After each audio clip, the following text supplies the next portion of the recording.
Ya, kami mengundang salah satu pemuda ya yang luar biasa yaitu Ustadz Dimas Gustiranda. Assalamualaikum Ustadz. Waalaikumsalam warahmatullahi Gimana ini wabarakatuh. kabarnya? Sehat, alhamdulillah. Sehat alhamdulillah ya. Mudah-mudahan senantiasa sehat ya. Ini di Amin. daerah kami di Berau ini sering hujan ini ya. Hujan panas. Hujan lagi panas lagi. Mudah-mudahan tubuh kita kuat ini saat ya Iya. menghadapi cobaan cuaca ini. Amin, amin. Pancaroba ya. Bismillahirrahmanirrahim. Pancaroba. Dan beliau ini, wah ini hebat ini ya. Beliau ini salah satu lulusan dari, sekarang kalau tidak salah, kampus terbaik se-Indonesia ya, IPB nomor 1. Beliau jurusan IPB ya. IPB ini sering disingkat menjadi Institut Pesantren Bogor. Kadang juga jadi Institut Pengusaha Bogor karena lulusannya banyak yang menjadi pengusaha ya. Tapi yang sebenarnya adalah Institut Pertanian Bogor. Nah, beliau dari sana. Oleh karena itu nanti mudah-mudahan bisa sharing pengalaman, sharing ilmu dengan kita ya, karena beliau ini juga aktif di kegiatan kemahasiswaan Islam ya di IPB dan Jakarta Ustaz ya. Nah, dan beliau ini salah satu pernah memimpin ketua salah satu organisasi Islam mahasiswa, salah satu beliau ini ketuanya se-Indonesia ya. Bukan seberau, bukan se-Kalimantan tapi se-Indonesia. Nah, maka dari itu kita tidak salah mengundang beliau dan tidak salah kita mencari teman sharing. Mudah-mudahan nanti bisa memberikan sedikit memberikan pencerahan untuk kita semuanya, pengetahuan-pengetahuan baru, sharing ilmu dan seterusnya. Nah, Ustaz, berkaitan dengan tema apa tujuan hidupmu teman ya. Nah, dalam pandangan Ustadz Dimas, bagaimana sih sebenarnya remaja kita saat ini? Apakah baik-baik saja atau tidak baik-baik saja atau seperti apa ini menurut pandangan Ustadz Dimas ini? Silahkan Ustadz. Iya, bismillahirrahmanirrahim. Pertanyaannya kondisi ya, faktual bagaimana remaja kita sekarang gitu ya. Iya Ustadz, kondisi faktual yang ada saat ini. Pertama kalau kita bicara remaja, mungkin ini identik istilahnya juga dengan pemuda kali ya. Istilah di kita tadi sempat disinggung di awal, ini audiensnya siapa aja nih kira-kira acara kajian rutin remaja ini gitu kan. Karena memang di kamus bahasa Indonesia sendiri, kamus besar bahasa Indonesia sendiri, pemuda itu dia tidak ada batasan umur. Oh, tidak ada Ustadz ya. Jadi definisi pemuda itu orang yang masih muda. Masih Cuman muda. usia yang muda ini Usia. berapa memang kalau di bahasa Indonesia tidak dibatasi begitu. Kalau kan. tua tapi merasa muda bagaimana? Ya itu jadi pertanyaan juga kan. Karena salah satu definisi pemuda itu kan teruna. Kadang kan kalau kita lihat teruna itu kan Iya. tidak selalu muda juga. Kadang yang di kemiliteran misalnya kan. Iya, Kadang kan dia tidak muda juga. tidak muda. Nah, cuman ini untuk gambaran sedikit aja. Kalau dari PBB itu mendefinisikan pemuda itu usianya antara 15 sampai 24 kira-kira ya. Gitu ya. Kisarannya 15 sampai 24 tahun.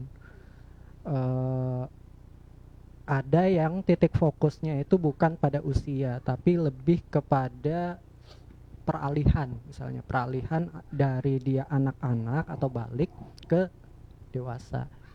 Itu namanya istilahkan sebagai pemuda. Kalau di ya ini kan macam-macam bahasa ini kan, kalau kita bicara ilmu bahasa itu ada yang namanya ilmu semantik, artinya menggali asal dari suatu kata. Nah, kalau pemuda ya bahasa Indonesia kita pemuda begitu kan. Atau remaja misalnya, kalau dari bahasa Inggris kan teenagers ya. Teen itu kan berarti kalau hitungan bahasa Inggris itu kan ada 13, 14 sampai 19 sampai 19, artinya 19. usia 13 sampai 19 tahun 19 yaitu tahun. teenagers gitu kan, remaja. Atau kalau kita, karena di sini acaranya kajian keislaman, maka tentu tidak bisa dipisahkan juga dari bahasa Arab ya, karena memang kan bahasa Arab ini bahasanya Al-Qur'an dan kata yang digunakan di Al-Qur'an itu ya berasal dari menggunakan bahasa Arab. Nah, termasuk misalnya definisi, kalau salah satu kata ini memang bahasa Arab ini ada sinonim juga, ada istilah persamaan kata juga. Ya, jadi misalnya pemuda sinonim atau salah satu kata yang sering digunakan itu oleh ulama-ulama, salah satunya Imam Syafi'i misalnya al-fata. Ya, jadi al-fata itu kan al-fata ya, enggak ada ta marbutoh di belakangnya. Nanti beda lagi artinya kalau al-fatah. Ya, Al-Fatah. jadi al-fata. Eh, al-fata ini ya kalau diterjemahkan di kita pemuda begitu ya. Kalau Pemuda. definisi kamusnya atau di bahasa Arabnya itu disebutkan sebagai asabun, ya jadi peralihan bainal murahakoh, antara masa puber ya masa balik Iya. itu wa rujulah sampai dia jadi dewasa, ya jadi laki-laki dewasa. Nah, peralihan ini akhir dari masa anak-anak sampai ke awal dia dewasa itu dikatakan sebagai pemuda. Pemuda, ya. Ya, jadi istilahnya begitu. Nah, sekarang balik ke pertanyaan tadi ya, bagaimana kondisi kita di Indonesia khususnya ya. Khususnya ya. Karena kita bicara, mungkin kalau kita bicara di Brau terlalu sempit, kalau kita bicara dalam konteks dunia terlalu luas Terlalu gitu. luas ya. Ya, jadi Tengah-tengah. di tengah-tengah lah di Indonesia gitu kan. Dan juga Brau ini kan juga bagian dari Bagian dari Indonesia. iya, Ustaz. Ya, karena peraturan-peraturan ketatanegaraan di Indonesia pasti akan melibatkan juga di Brau Di gitu Brau, ya. ya. Masalah kurikulum misalnya atau peraturan-peraturan menteri yang sifatnya pendidikan, yang notabene kan remaja ini usia-usia sekolah ya Sekolah ya. atau mahasiswa. Nah, jadi bagaimana problemnya ini pernah digali oleh KPAI ya. Jadi KPAI sekitar tahun 2007 itu pernah Iya. melakukan survei terhadap sekitar hampir 5.000 ya, 4.000 lebih usia remaja. Iya.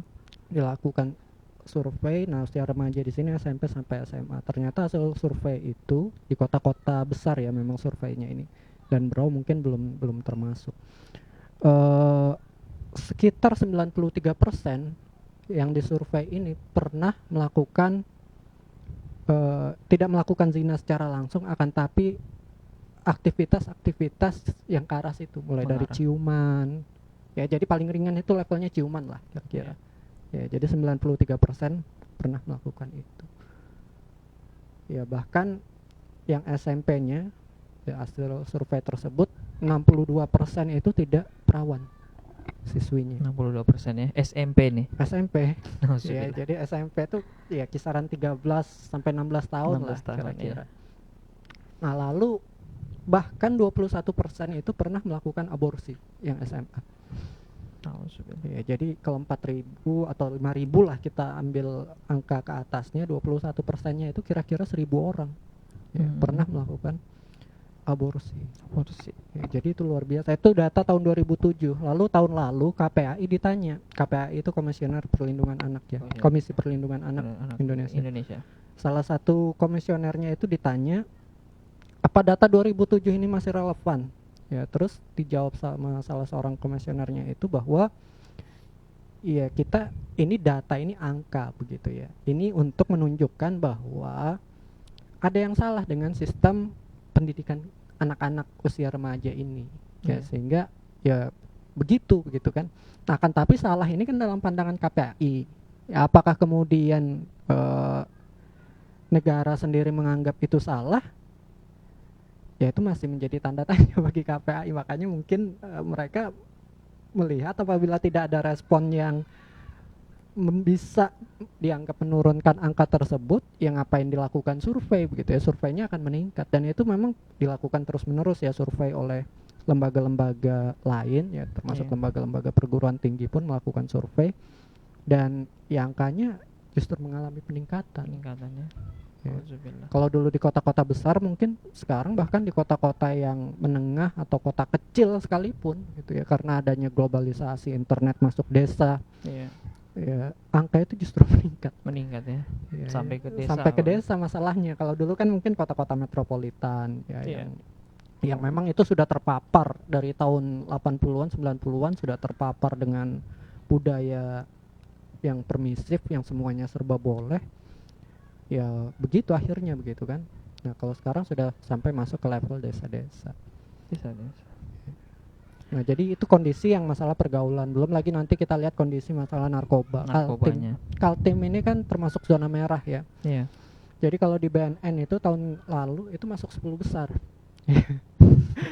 Ini 10 Peringkat itu besar. ya. Peringkat 10 besar bukan 10 besar dalam artian yang positif. Iya. Ya, ini 10 besar dalam artian ya kasus narkobanya Narkoba. terbanyak di Indonesia. Ya. Kalimantan itu satu-satunya yang masuk zona merah ya Kaltim. Ya. Kaltim. Jadi luar biasa kasus narkobanya. Prestasi yang tidak Prestasi membanggakan yang tidak ini. membanggakan sama sekali. Ya, cuman kalau ini dengan standar parameter yang dianggap tidak salah, ya merasa baik-baik saja begitu kan. Tidak akan ada tindakan yang dilakukan untuk bisa menghilangkan tersebut. Nah, itu kondisi kita sekarang, terlepas apakah kita suka atau tidak, ya faktanya begitu. Faktanya seperti itu ya. Faktanya Dan begitu. datanya ada begitu. Datanya ada gitu kan. Apakah kita angka ini kita anggap sebagai sebuah prestasi mungkin bagi orang yang merasa narkoba mendatangkan efek ekonomi kan mungkin dianggap sebagai prestasi gitu kan, karena roda ekonominya bisa berputar. Atau orang yang menganggap bahwa adanya pergaulan antara pria dan wanita menunjukkan kebebasan, indeks kebebasan bertingkah laku khususnya di Indonesia tinggi, ini menjadi kebanggaan bagi mereka. Kebanggaannya. Ya, jadi terlepas penyikapan kita ya datanya begitu. Ya. Itu dari sisi pergaulan narkoba ya. Mungkin ada bidang lain, Sat? Bidang itu tadi contoh ya. Pendidikan, karena kalau narkoba. kita mau gali lebih dalam per bidang itu ya banyak. Banyak contohnya. sekali ya. Banyak sekali. Contoh ya termasuk pendidikan misalnya kan. Di kita itu kan pendekatannya sebetulnya bottom up ya, artinya dari bawah ke atas. Ke atas. Sehingga ketika mau terjadi regulasi itu pun kadang yang di atas itu meskipun tidak selalu ya, itu melihat kondisi yang di bawah ya, agar tidak terjadi resistensi perlawanan. Iya. Ya contohnya kemarin yang Permendikbud nomor 30 30 itu, ya. terkait tentang ya memang casingnya bungkusnya bagus lah ya. Iya. Ya kekerasan seksual. Akan tapi substansi di dalamnya ini kan banyak yang masih dipermasalahkan ya. Iya. Lagi-lagi tergantung tadi standar kita menilai. Ya bagi orang yang ya katakanlah sekuler gitu ya, mungkin tidak merasa masalah begitu. Ya, tapi bagi orang-orang yang agamis yang mencoba mendekatkan dan juga mengaitkan segala sesuatu dengan Islam, dalam hal ini kita sebagai seorang muslim, ya, ini menjadi masalah. Jadi masalah. Iya, Sat. Nah, tadi yang saya dengar tadi menurut KPAI tadi yang salah satu yang bermasalah itu ya pendidikan ya, yang mengakibatkan semua ini. Nah, kira-kira Ustaz, apakah memang betul yang bermasalah ini pendidikan kita, atau ada hal lain di balik itu atau di depan itu yang membuat masalah di tengah para pemuda ini? Jadi kalau kita bicara penyebab atau Penyebabnya, faktor itu macam-macam ya. Ya. Jadi kadang suatu kejadian atau sebuah peristiwa itu tidak terjadi dengan hanya satu faktor. Biasanya dia adalah kumpulan atau akumulasi dari berbagai macam faktor. Nah, termasuk juga masalah kita di Indonesia ini udah semeraut sebetulnya kalau mau dibilang begitu kan. Karena kasus orang per orang itu beda. Ya. Jadi kadang ada yang orang narkoba aja misalnya ya. Ada yang ya karena masalah ekonomi. Ya dia jualan. Ya namanya orang jualan kan tidak tahu yang dijualnya kan. Nanti kalau ditanya sama yang beli gimana? Kan dia harus nyobain juga. Ya, jadi jualan sekaligus pemakai. Ya. Sehingga akhirnya ya dia ya sebagai pemakai juga gitu kan kena kasus. Alasannya ekonomi. Ada juga yang alasannya karena ekonominya tinggi, ekonominya menengah ke atas, tapi dia tetap pakai karena masalah stres pekerjaan. Nah, demikian juga remaja ini kan kalau kita bicara ke dalam konteks pendidikan, sekarang ini kan kurikulum yang ada di kita ini kan memang menuntut ke arah pembuktian ya, sifatnya hasil. Yeah. Sehingga akhirnya mereka untuk bisa menunjukkan mereka berprestasi itu ya harus ada buktinya, harus ada hasilnya. Ya, jadi kalau misalnya dikatakan berprestasi itu ya kalau ujiannya nilainya tinggi, ya. Kemudian bisa masuk di perguruan-perguruan tinggi yang favorit. Favorit ya. Ya.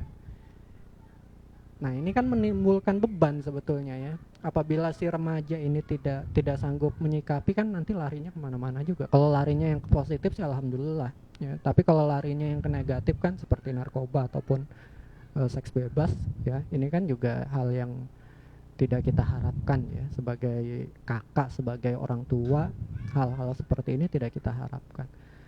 Nah, hanya memang masalah yang paling mendasar, salah satu ya, bukan satu-satunya, salah satu masalah yang paling mendasar itu adalah benteng di masing-masing individu. Nanti kalau meluas lagi ke keluarga, nanti kalau meluas lagi ke masyarakat. Ya, jadi bentengnya itu seolah-olah tidak ada. Kenapa bentengnya tidak ada? Karena juga parameter yang digunakan ini masih parameter yang abu-abu. Ya seperti tadi saya bilang, masih banyak orang yang menganggap pacaran misalnya ya, katakan begitu. Ya ini sebagai sesuatu yang positif. Orang tua stres kalau anaknya tidak punya pacar gitu kan. Atau bergaulnya sama yang sama jenis saja. Nanti dikhawatirkan malah terjebak pada hubungan sejenis misalnya. Ya memang satu sisi ini penting ya, tapi di sisi yang lain kita juga harus memperhatikan bahwa jangan kemudian karena ada fenomena hubungan sejenis terus kemudian anaknya disuruh bergaul ke lawan jenis dengan supaya orientasinya jelas ya. Supaya orientasinya jelas gitu kan. Supaya orang tahu juga, oh ini anak saya normal loh. Nah, tapi dengan cara yang salah. Kan caranya salah, mencoba mengatasi masalah dengan masalah baru. Iya, betul. Nah, jadi ini juga parameter tadi, sekali lagi parameter yang digunakan itu juga masih keliru. Padahal kalau kita sebagai seorang muslim misalnya larangannya kan sudah jelas ya, masalah pergaulan misalnya. Wala taqrabu zina innahu kana fahisyat. Ya sesungguhnya itu adalah fahisyah, itu kalau dalam bahasa Arab itu kan definisinya dosa besar. Ya, jadi zina itu peringkat ketiga dosa besar, di bawah syirik, di bawah membunuh tanpa hak, wasa asabila, dan seburuk-buruknya jalan ya. Nah perintahnya sudah jelas, akan tapi memang ada masalah lain lagi ya. Ini kan kita masih bicara di individu ya, level individu dan keluarga. Nanti ada masalah lain lagi yang menyebabkan itu dianggap seolah-olah tidak ada. Ayat tersebut dibaca akan tapi dianggap seolah-olah tidak bermakna ya. Nah itu contoh di pacaran. Kemudian di masalah selanjutnya masalah lingkungan ya.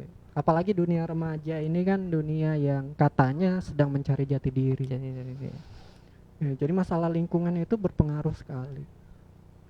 Kalau dalam teori pendidikan nanti kalau salah tolong diluruskan ya, karena saya orang pertanian bicara teori pendidikan kan nanti dikira tidak nyambung. Cuman karena di sini ada pakar pendidikan juga, mudah-mudahan bisa diluruskan. Ada yang namanya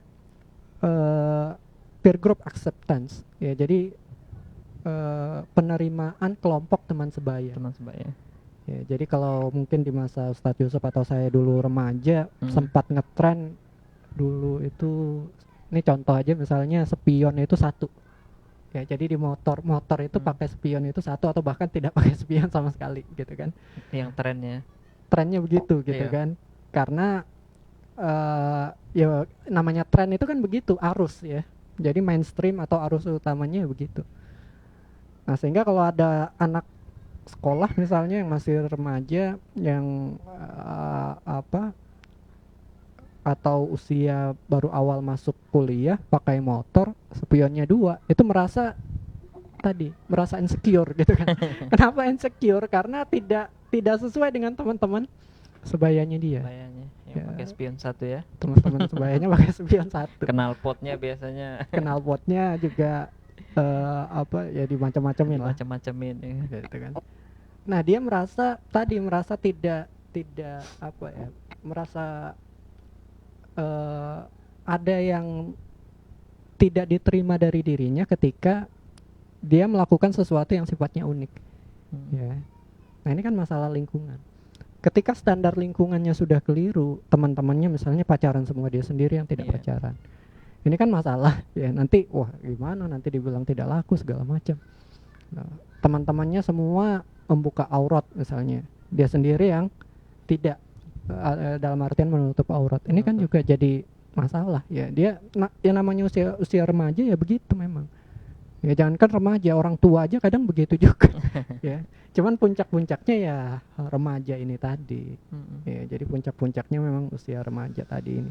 Sehingga kalau dia tidak sesuai dengan tren yang ada sekarang, itu merasa tidak aman, merasa Tidak aman. terganggu.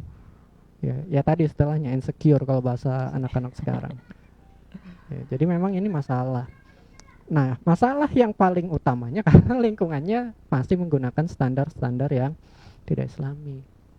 Ya, masih menggunakan standar-standar yang bertentangan, bahkan ya tadi mengikis nilai-nilai keislaman tersebut. Iya.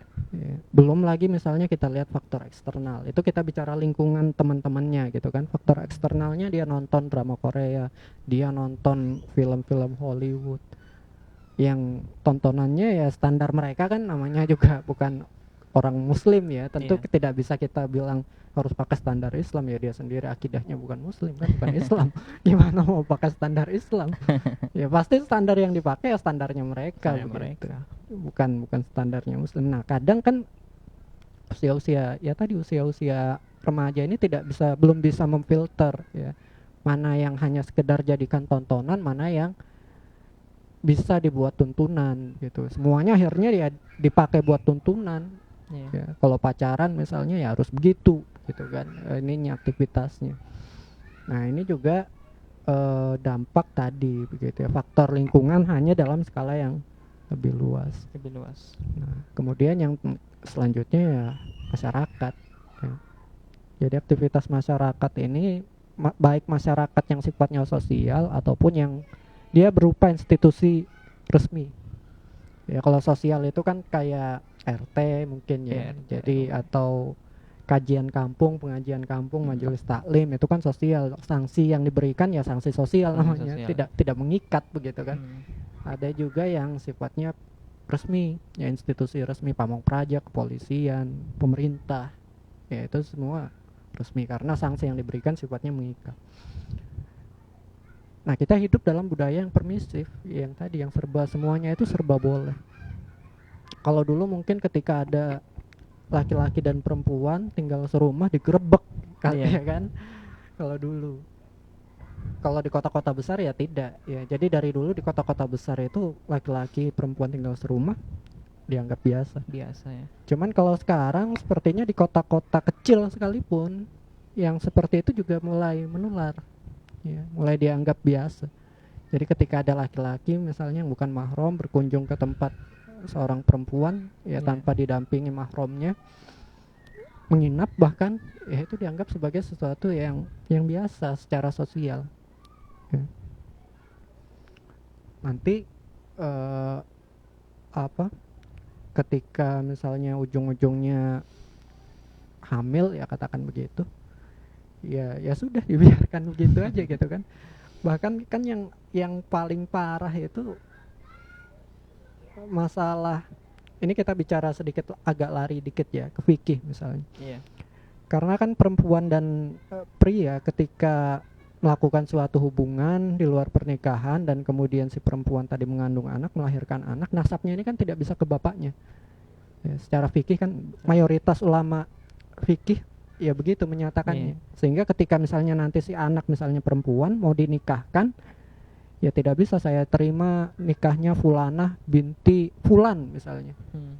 Ya, Fulan ini bapaknya yang nikah setelah hamil itu. Ya, ini kan bisa bahaya di belakang karena nanti masalahnya bisa zina seumur hidup begitu karena nikahnya kan sudah bohong. Bintinya kan bukan binti Fulan tapi binti ibunya kan begitu kan. Nah, ini kan masalah lain lagi ya di bidang sosial.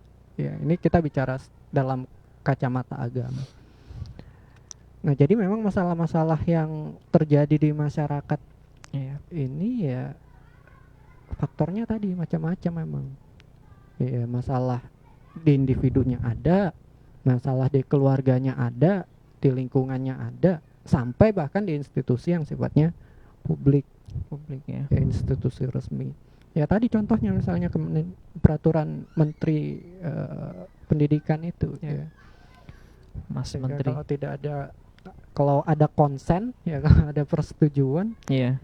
meskipun secara logika sudah cacat ya, artinya korban setuju itu gimana ceritanya, namanya korban itu kan pasti ya korban victim begitu ya, tidak mungkin ditanya setuju atau tidak misalnya kan ya lucu. Kalau namanya victim itu pasti atas dasar enforce, pasti atas dasar paksaan Paksaan. ya, jadi dia tidak disebut korban kalau dia tidak dipaksa begitu. Kalau dia disebut korban pasti dipaksa Dipaksa ya, ya. bukan atas dasar, tidak ada konsen di situ, tidak Iya. ada persetujuan. Dan kalau sudah kejadian pasti dia ngomong ya sama-sama mau. Ya itu baru dari sisi pembuktian juga susah kan. Ini Iya. membuktikan ada paksaan atau tidak gimana ya, Itu jadi juga. ya repot akhirnya begitu Betul. kan. Nah itu yang sifatnya peraturan begitu ya, peraturan aja begitu. Belum lagi kalau kita bicara miras kan juga di Indonesia belum dilarang ya. Iya. Ada perdanya tapi sifatnya mengatur bukan melarang, artinya ya tetap boleh diedarkan, hanya memang tempat-tempatnya ditentukan. Bukan. Itu dari sisi teori, belum lagi dari sisi pelaksanaan. Ya, jadi kalau dulu teman-teman ya, saya punya beberapa teman yang dulu di sana ya, jadi aktivitasnya di dunia itu ya. Jadi mereka ingin masuk bar itu ya bisa aja gitu ya, dengan KTP yang dipalsukan. Ya, jadi kalau di Bro mungkin ada yang dulu sempat istilahnya malsukan umur untuk dapat SIM, ini malsukan umur supaya bisa masuk diskotik. Diskotik ya, klub malam. Ya, klub malam. Ya, jadi dilakukan itu begitu. Itu dari sisi prakteknya lebih bermasalah lagi. Ya, sehingga akhirnya mereka usia-usia remaja tadi bisa meminum minuman keras. Ya, ya karena memang peredarannya tidak dilarang. Secara peraturan. Ya narkotika ya alhamdulillah sudah dilarang begitu kan. Hanya memang ya dari sisi pelaksanaan ya begitu juga. Bahkan kan beberapa kali kita baca berita, aparat pun juga ada yang oknumnya yang bermain di situ ya. Ya, jadi penyalur juga. Nah ini kan bahkan di penjara sekalipun begitu. Bayangkan coba di penjara bisnis narkotika gimana ceritanya kalau bukan ada oknum aparat yang bermain di situ, Ikut di situ ya. ikut main di situ. Ya, sehingga dari sisi pelaksanaan pun juga ya sudah masalah. Sudah masalah. Nah, sehingga memang masalahnya kompleks lah. Kenapa Kompleks. kemudian hal-hal semacam ini bisa terjadi? Iya. Baik sobat muda sekalian, itu tadi ya masalah yang terjadi, kemudian mengapa terjadi, yang saya kira cukup kompleks juga. Ini mungkin kalau kita bicarakan ini bisa jadi satu skripsi, disertasi ini karena berkaitan dengan penelitian data-data yang ada ya. Ya. Nah, melihat dari itu semua, tadi ada kita tarik satu akar ya, bagaimana yang dijadikan parameter oleh masyarakat, ya individu itu sendiri atau negara ya. Tadi sudah disebutkan ya sering juga ya karena parameternya itu ya. Yang tadi awalnya hal-hal yang sifatnya maksiat itu dilakukan karena ada parameter tertentu yang digunakan sehingga bagi mereka itu sesuatu yang boleh. Nah, berkenaan dengan ini, nah ini saya mau tanyakan dengan Ustadz Dimas nih. Kalau kita pikir-pikir ya, jangan-jangan ya bagi mereka ini tujuan hidup, kita berkaitan dengan tema juga. Jangan-jangan mereka berpikir tujuan hidup mereka ya seperti itu saja ya kan, ingin bersenang-senang ya, kemudian agama itu tidak dipedulikan, ya aturan-aturan agama juga tidak dijalankan ya. Karena menganggap ya hidup ini ya untuk ya beginilah, tidak mesti terikat dengan agama dan seterusnya ya. Nah, berkaitan dengan tujuan hidup, kira-kira saat ya apa sebenarnya tujuan hidup manusia ini ya, atau pemuda sekalian ini hidupnya ini untuk apa sih sebenarnya ya? Asalnya kan kita ini tidak ada dulunya kan, kemudian bisa hadir di dunia ini ya, itu kira-kira tujuannya Apa ini Ustaz? Jangan-jangan kalau nanti bisa terjawab ini bisa menguraikan semuanya nanti nih. Iya, Silakan Ustaz. bicara tentang tujuan hidup ya. Jadi eh, Imam Syafi'i itu kan mengeluarkan beberapa kitab ya. Imam Iya. Syafi'i rahimahullah. Eh, dan di salah satu kitabnya, kitab Diwan Syafi'i, ada frase yang saya kira menarik begitu ya. Beliau memang sering kali membahas terkait tentang pemuda. Nah, saya kutip satu aja di kitab tersebut Iya. yang mengatakan hayatul fata, hidupnya pemuda, bil ilmi wat tuqo, itu dengan ilmu dan takwa. Jadi dengan ilmu satu, takwa dua. Artinya ilmu yang dimaksud di sini adalah ilmu yang mengantarkan kepada takwaan. Ya, jadi bukan ilmu yang justru sebaliknya begitu ya. Misalnya ilmu meracik minuman keras ya. Jadi ada narkoba. meracik narkoba misalnya. Ya kalau di bro mungkin tidak terlalu inilah. Kalau minuman keras kayaknya lumayan juga gitu kan. Jadi bartender amatiran, Sprite dicampur sama bodrek segala macam gitu Campur kan. bensin. Campur bensin akhirnya bukan malah terbang, bukan malah ini mabuk, malah mati gitu. Keluar asap dari mulut. Dan kejadiannya bukan sekali dua kali kan. Beberapa kali sudah kejadian Iya, begitu di daerah mana itu ya? di Pernah sini. ada kan Iya. masuk di berita. Ya banyak begitu ya, maksudnya bukan sekali. Sering ya. Iya. Jadi bartender itu kan ada ilmunya juga ya. Orang campur-campur minuman keras itu ada ilmunya, tapi karena ya tadi mungkin masih cari jati diri ya, masih belajar, tapi malah akibatnya nyawanya melayang. Nah, jadi ilmu yang mengantarkan pada ketakwaan. Bahkan dikatakan di situ ya, kalau misalnya si pemuda ini enggan mencari ilmu ya takbirkan aja 4 kali. Ya, ini bahasa majasi ya, bahasa konotasi, kiasan. Ditakbirkan. Takbir 4 kali itu ya artinya dianggap mati. Ya kan, salat jenazah itu kan begitu ya, 4 kali. Oh iya, itu maksudnya. Iya, jadi dianggap ya mati aja sudah. Cuman ini sekali lagi bahasa kiasan, bukan berarti bahwa orang yang enggan belajar itu terus dipancung ya, bukan. Maksudnya dimotivasi supaya belajar. Ya, lalu watuko dan takwa. Nah, jadi takwa ini apa sih begitu kan? Nah, maka kita kembali ke tujuan hidup manusia secara umum termasuk juga pemuda di dalamnya. Ya, wa ma khalaqtal jinna wal insa illa liya'budun. Ya, jadi ini Allah yang mengatakan pencipta kita. Ya, makanya kalau seorang muslim ya ini rajin-rajin terus di-refresh, rajin-rajin terus disegarkan kembali masalah akidahnya. Supaya senantiasa terus sadar ya bahwa Allah itu pencipta kita. Ini kadang orang banyak menyimpang sana sini, belok sana sini itu karena faktor itu sebetulnya ya. Jadi tingkat kesadarannya itu kurang. Ya, jadi kalau ibaratnya orang lagi mabuk lah. Yeah. Jadi dia tidak sadar dia ini mau kemana, lagi di mana, nanti dari mana tadi sebelumnya gitu kan. Ya kayak orang mabuk kan begitu. Ya. Nah, banyak orang melakukan lupa tujuan hidupnya karena tadi ya tidak sadar bahwa Allah yang menciptakan, lalu kemudian diciptakannya untuk apa? Wa ma khalaqtal jinna wal insa illa liya'budun. Tidaklah aku ciptakan kata Allah jin dan manusia kecuali untuk beribadah kepadaku. Ya. Nah, jadi takwa yang dimaksud di sini adalah takwa ibadah. Ya. Takwa untuk mendekatkan ya takarrub, mendekatkan diri kita kepada Allah Subhanahu wa taala. Nah, itu yang dimaksud dengan liya'budun tadi. Meskipun nanti definisi kalau kita bicara dimensinya ibadah ini kan luas ya, bukan hanya ibadah yang sifatnya makdoh, ya, ibadah makdoh yang dalam artian sholat, zakat, puasa, naik haji ya. Ya itu ibadah. Cuman kalau dalam istilah kajian keislaman yaitu ibadah makdoh ya. Ada juga ibadah goir makdoh ya. Misalnya berkaitan dengan muamalah ya, hubungan antara guru dengan murid, hubungan antara orang tua dengan anak, dengan kakak dengan adik, antara sahabat ya.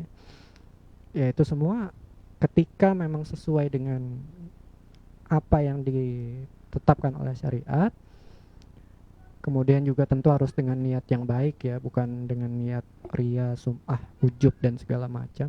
Ya. Ya, maka itu termasuk ibadah, terkategori ibadah juga. Nah, termasuk tadi menuntut ilmu.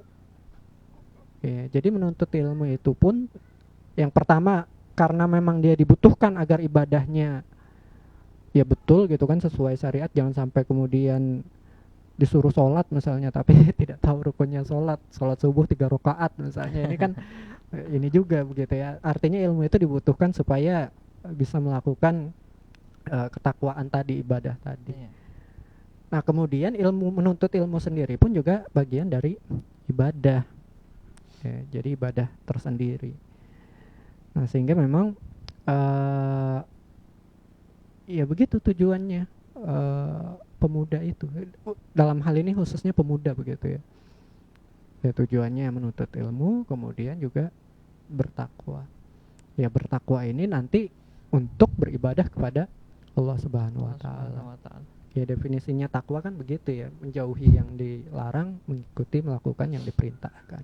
Definisi sederhananya kan begitu. Baik. Ya.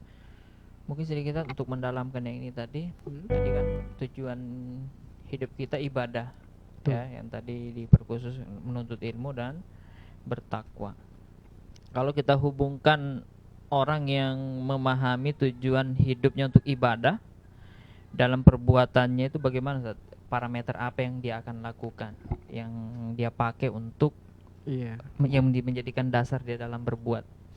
Iya. Ya jadi kalau dia beribadah ya tentu ya tadi ada kesadaran dengan Allah begitu kan. Allah sebagai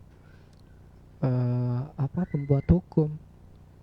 Ya, jadi kalau memang makanya kalau kita bicara istilah remaja atau pemuda kan dalam istilah kajian fikih itu kan tidak dikenal begitu kan. Jadi yang namanya mukallaf atau orang yang dikenai beban taklif syariah, hukum syariah itu kan ya balik gitu syaratnya, nanti sesudah itu ya sama semua begitu, entah usianya 15 tahun misalnya atau usianya 100 tahun sekalipun ya istilahnya kalau di istilah fikih sama mukallaf.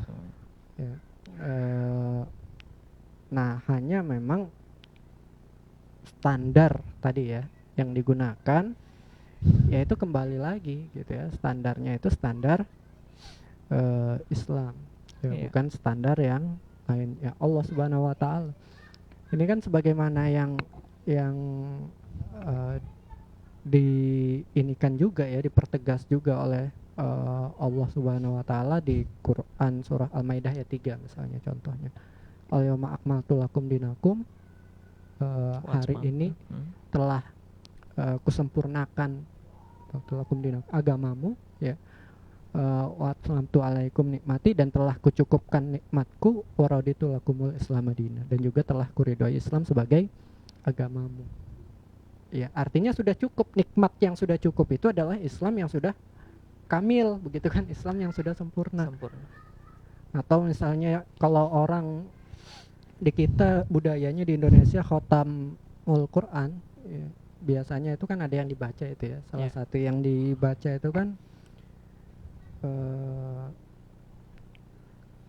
Quran surah Al-An'am ayat 115 itu ya. Wa tammat kalimatu rabbika sidqa wa adla ya. Jadi ini sudah tamat begitu ya. Tamat ini dalam artian sudah cukup, sudah sempurna.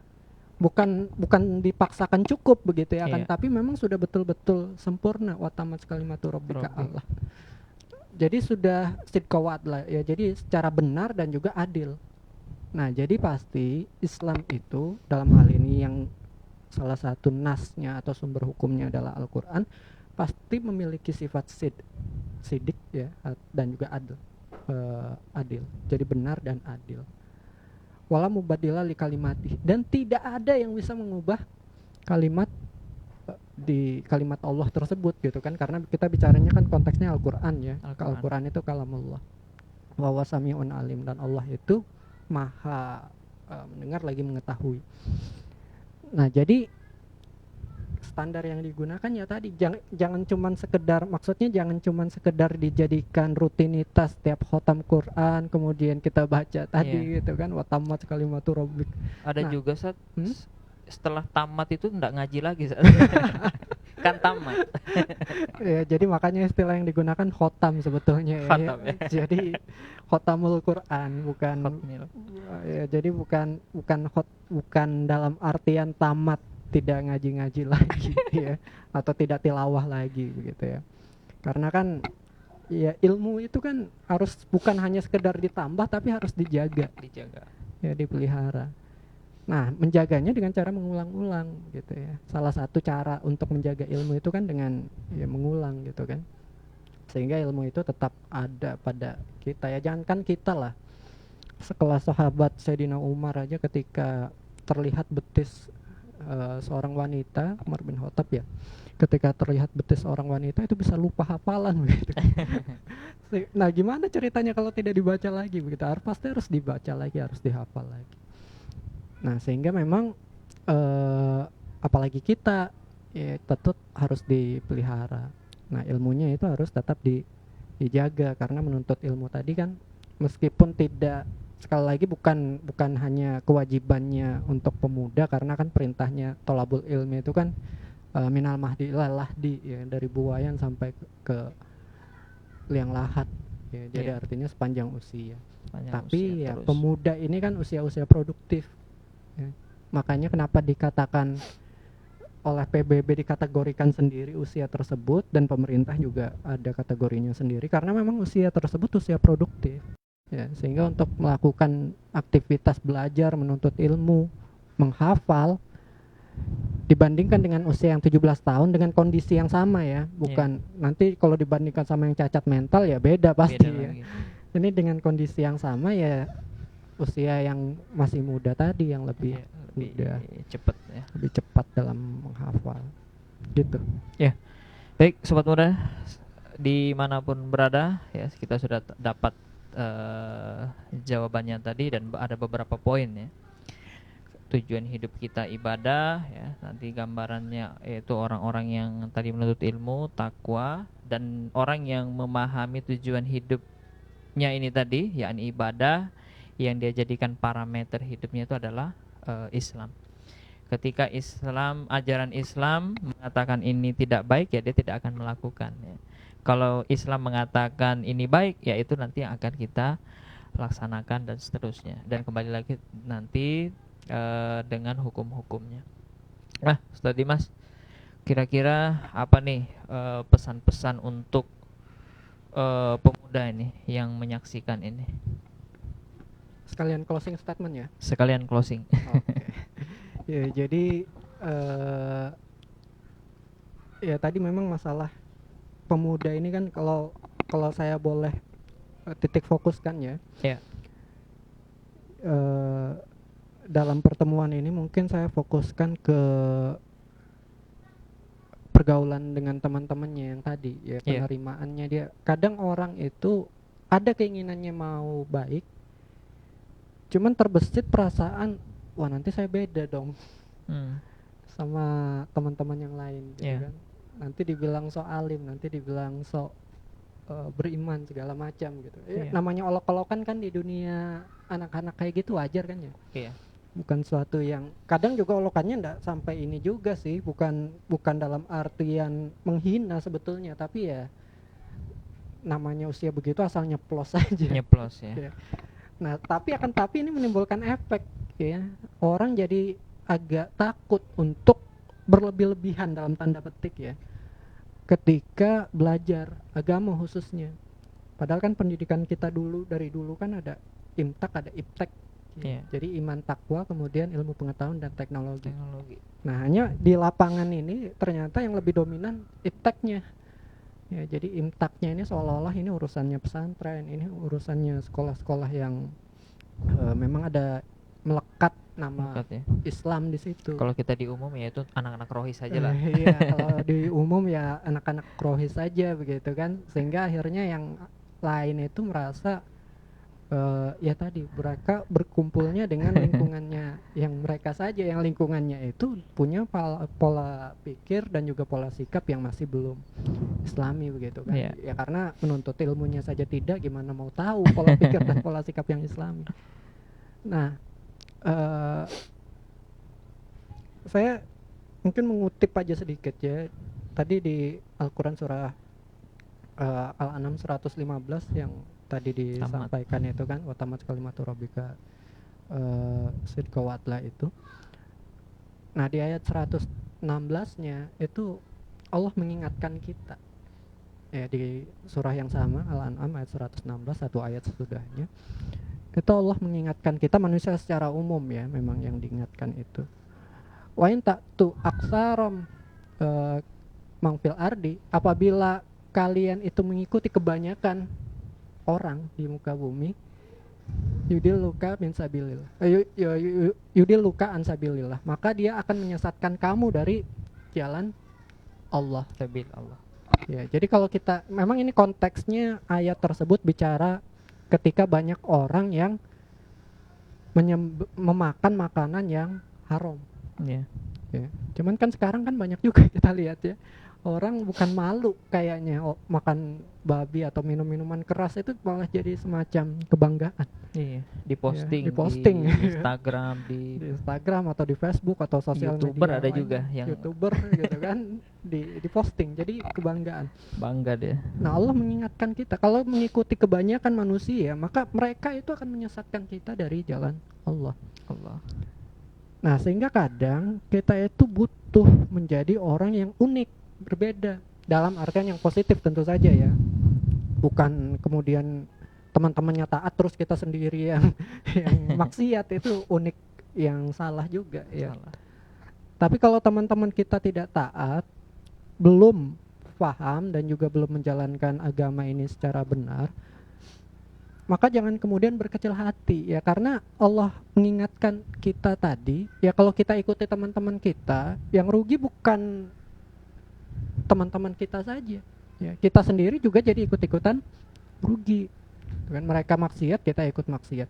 Memangnya nanti di akhirat bisa dijadikan alasan begitu kan, dijadikan dalih.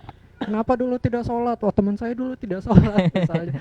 Kenapa dulu pacaran? Oh, teman saya dulu pacaran. Kan tidak bisa dijadikan dalih ya. Nah, sehingga ya tadi diingatkan, kalau memang itu ternyata yang banyak tadi itu membawa kita menjauh dari Allah, keluar dari jalan Allah, ya jangan diikuti. Jangan diikut ya, sekalipun seperti menggenggam bara api ya. Ya, sekalipun kalau diibaratkan di hadis Nabi begitu gitu, Iya. seperti menggenggam bara api. Nah, cuman kayaknya kalau di kita belum seperti itulah Belum ya. seperti itu ya. Ya. Kitanya aja ya. Kita, iya, jadi masih di kitanya aja begitu ya, mau atau tidak. Karena cobaan yang datang itu belum sampai di level itu. Alhamdulillah masih belum di level itu. Karena kalau sudah di level itu kan kita tidak tahu juga apakah kita termasuk yang bertahan atau yang gugur, kan kita belum tahu ya. Ya tentu kita berdoa agar bisa senantiasa istiqomah. Nah, lalu kemudian yang selanjutnya ya, karena kita masalah di remaja ini masalah lingkungan, maka tentu penting juga bagi mereka, bagi kita yang orang tua atau punya adik yang masih remaja, untuk mencarikan mereka lingkungan yang bisa mengcounter ataupun alhamdulillah hujan ya. Alhamdulillah. Ya, jadi bisa mengcounter, bisa menjaga agar lingkungan ataupun pola pikir si remaja tadi bisa tetap dekat dengan nilai-nilai keislaman. Ya tadi dengan cara membuat lingkungan baru. Ya, jadi kalau lingkungan lamanya tadi masih belum taat, karena ini masalah ya. Di remaja itu sudah sifat penelitian, itu penelitian ilmiah. Iya. Jadi sifatnya sudah ibaratnya eksak ya. Jadi sudah rata-rata umumnya remaja begitu. Ya, jadi masalah penerimaan teman sebaya itu betul-betul bisa membuat mereka stres. Kalau teman-temannya mereka itu tidak taat, mereka mau taat sendiri, itu bisa stres itu ya, karena mereka tidak punya, memang manusia kan makhluk sosial ya. Nah, remaja ini tingkat pergaulan sosialnya itu lebih tinggi. Sehingga itu bisa ya tadi bisa stres, bisa ya naudzubillah min dzalik, larinya ke hal-hal yang maksiat. Nah, sehingga penting untuk mencarikan lingkungan yang bisa menjaga dia agar tetap istiqomah di dalam Istiqomah. Islam. Ya. Dan alhamdulillah kalau sekarang sudah banyak ya, meskipun sekarang pandemi, akan tapi kajian-kajian yang sifatnya online, bahkan yang kalau yang sudah PPKM kayak di Brown kan PPKM-nya sudah level 1 ya. Iya. Beberapa kajian sudah bisa tatap muka Offline. langsung. Ya.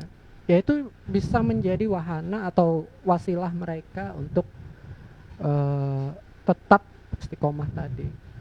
Nah, lalu yang terakhir, kita hidup di dunia ini ya tadi harus jelas tujuannya. Apakah kita menjadikan dunia ini sebagai jalan atau hanya sekedar menjadikan dunia ini sebagai jalan-jalan? Ya. Jadi beda ini. Kalau kita menjadikan dunia ini sebagai jalan, jalan kemana? Ya tentu jalan ke akhirat. Pasti yang jadi pertimbangan adalah ya akhirat, begitu Akhirat kan? ya. Tapi kalau kita menjadikan dunia ini sebagai jalan-jalan, Jalan-jalan. ya ibaratnya orang jalan-jalan itu ya senang-senang gitu kan. Senang-senang. Apalagi dibumbui foya-foya. jalan-jalan plus makan-makan. Jalan-jalan, makan-makan, terus apa lagi ngopi-ngopi ya, kalau yang ngopi gitu kan. Nah, jadi memang kita harus bisa memandang dunia ini ya. Juara kelas, punya prestasi akademis, punya nilai ujian yang tinggi, masuk universitas misalnya. Ya ini semua dijadikan jalan ya. Bukan dijadikan tadi jalan-jalan. Kalau Jalan-jalan, jadikan ya. jalan-jalan kan akhirnya apa? Akhirnya sekolah sambil nyari pacar gitu kan. Apalagi yang ganteng, Apalagi yang cantik. ganteng, cantik begitu kan. Ya meskipun itu relatif lah ya, standar orang kan beda-beda. Nah, itu dijadikan ajang begitu karena sekolahnya dijadikan jalan-jalan, bukan dijadikan jalan untuk ya menuntut ilmu yang nanti digunakan untuk meraih ridho Allah kan begitu. Iya, iya betul. Masuk kuliah juga begitu. Masuk kampus mana? Oh, cari yang ceweknya cantik gitu kan. Atau cari yang cowoknya ganteng. Nah, ini kan masalah juga. Karena ada sedikit cerita dikit lagi ya. Iya. Ada teman dulu, dia masuk kampus itu supaya bisa memasarkan barang dagangannya. Ya, jadi dia penjual, dia masuk kampus dan calon target konsumennya, pangsa konsumennya ini adalah mahasiswa. Ya, jadi dia semata-mata kuliah buat masarkan barang dagangannya. Dan barang dagangannya itu narkoba. Bukan barang legal ya. Jadi bukan barang legal. Alhamdulillah sekarang sudah tobat ya. Jadi sudah berhenti lah dari dunia itu. Sudah ngaji juga alhamdulillah. Alhamdulillah. Nah, tapi dulu begitu. Ya masih belum paham. Ya kerjaannya masuk kampus, dia 3 kali ganti kampus. Ya jadi karena memang tujuannya bukan ijazah, bukan lulus, bukan nuntut ilmu. Ya, tapi modalnya cuma bayar uang semester ya. Modalnya bayar uang semester begitu kan. Apalagi kalau beberapa kampus itu kan agak longgar ya. Agak jadi longgar, ya. Kehadiran itu tidak wajib juga kan. Nah, jadi begitu.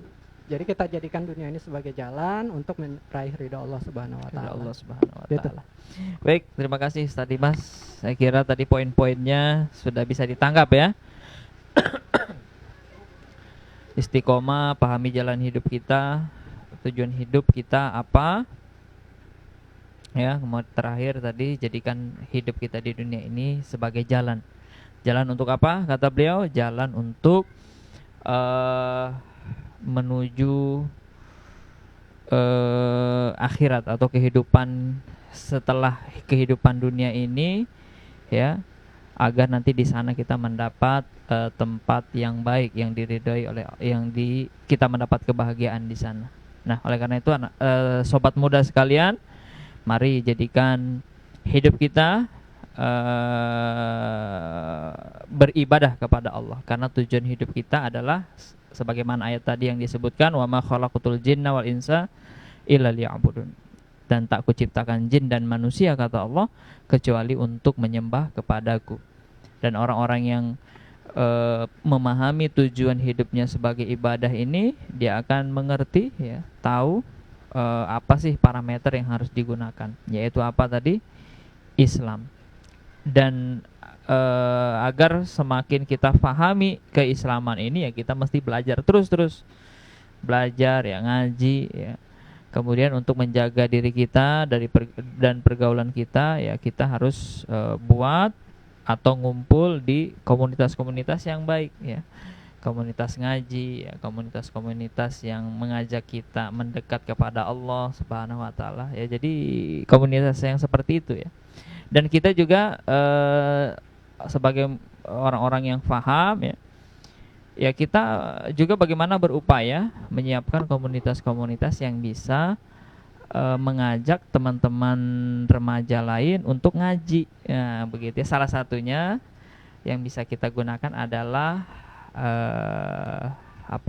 forum ini, ya, kantin remaja. Pada saat begini, ya insya Allah setiap Ahad sore kita ngaji bareng-bareng, ya, supaya semakin paham. Nanti kalau ada hal-hal yang ingin ditanyakan, nanti komen aja tuh di bawah. Terus mau tahu bagaimana di mana aja sih kegiatan-kegiatan kajian misalnya, ada mau di ini, tanya aja, nanti kita sharing di sharing komentar, ya, atau lewat inbox dan sebagainya. Insyaallah sobat muda sekalian, semoga kita semakin paham, dan terima kasih Ustadz Dimas. Insyaallah mudah-mudahan nanti bisa bertemu kembali, ya. Kita sharing-sharing lagi, kita bahas lagi lebih dalam lagi, kita gali pengetahuan-pengetahuan baru lagi, ya. Dan kita makin dekatkan diri kita kepada Allah Subhanahu wa taala melalui ilmu-ilmu yang kita dapatkan, ya. Itu saja dari kami. Mohon maaf kalau ada kesalahan dan kekurangannya. Kami berdua mohon maaf kalau ada kesalahan sekali lagi, dan kami pamit undur diri. Dan sebelumnya kita membaca doa kafaratul majlis. Subhanakallahumma wa bihamdika asyhadu an la ilaha illa anta astaghfiruka wa atubu ilaik. Amin ya rabbal alamin. Sekian, terima kasih. Wabillahi taufiq wal hidayah. Wassalamualaikum warahmatullahi wabarakatuh.